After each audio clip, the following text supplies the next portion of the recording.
দুর্নীতি দমন কমিশনের আবেদনের প্রেক্ষিতে ডিএনসিসি প্রশাসক মোহাম্মদ এজাজের বিদেশ গমনে নিষেধাজ্ঞা দিয়েছেন আদালত। 1 ফেব্রুয়ারি ঢাকার মেট্রোপলিটন সিনিয়র স্পেশাল জজ মোহাম্মদ সাব্বির ফয়েজ এ আদেশ দিয়েছেন।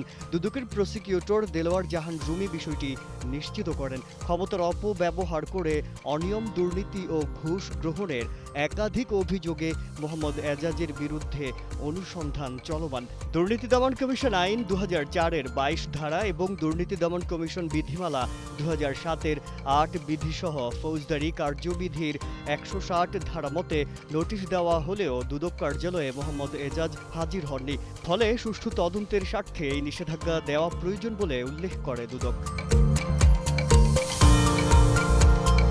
আজকে অনুসন্ধানকারী কর্মকর্তা জনাব মোহাম্মদ আশিকুর রহমান, সহকারী পরিচালক দুর্নীতি দমন কমিশনের আবেদনের প্রেক্ষিতে জনাব মোহাম্মদ এজাজ, প্রশাসক, ঢাকা উত্তর সিটি কর্পোরেশনের দেশ ত্যাগের উপর মাননীয় সিনিয়র স্পেশাল জজ ঢাকার আদালত দেশ ত্যাগের উপর নিষেধাজ্ঞা প্রদান করেন।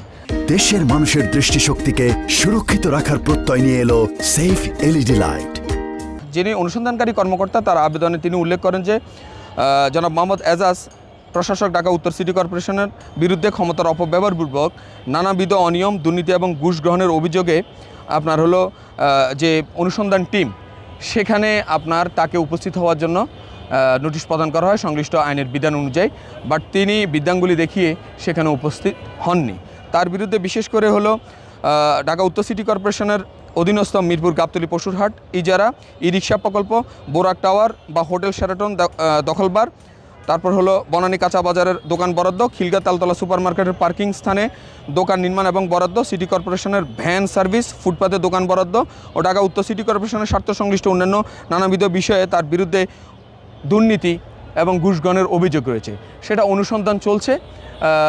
তিনি যাতে এবং অনুসন্ধানকারী কর্মকর্তার কাছে যথেষ্ট আপনার তথ্য রয়েছে যে তিনি এই অনুসন্ধান কার্যক্রমকে ব্যাহত করার জন্য তিনি দেশ ত্যাগ করতে পারেন। সেই কারণে অনুসন্ধানকারী কর্মকর্তা সংশ্লিষ্ট আইনের বিধান অনুযায়ী মাননীয় মহানগর সিনিয়র স্পেশাল জজ ঢাকার আদালতে আজকে জনাব এজাজের বিদেশ গমনের উপর নিষেধাজ্ঞার আবেদন করেন, প্রদানের জন্য আবেদন করেন। মাননীয় আদালত শুনানি অন্তে সেই আবেদন মঞ্জুর করেন।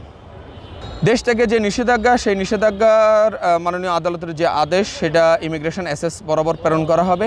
তিনি যাতে দেশ ত্যাগ না করতে পারে সে বিষয়ে তারা যথাযথ ব্যবস্থা গ্রহণ করবে। এই বিষয়ে যে অনুসন্ধান চলছে তাকে পরবর্তীতে অনুসন্ধানে সহায়তা করার জন্য বলা হতে পারে, বা বিভিন্ন যে যদি অনুসন্ধানে তার দুর্নীতি বা তার বিরুদ্ধে যে উত্থাপিত অভিযোগগুলো সেগুলোর যদি প্রমাণ পাওয়া যায়, সেক্ষেত্রে দুর্নীতি দমন কমিশন নিয়মিত মামলা রুজু করবেন।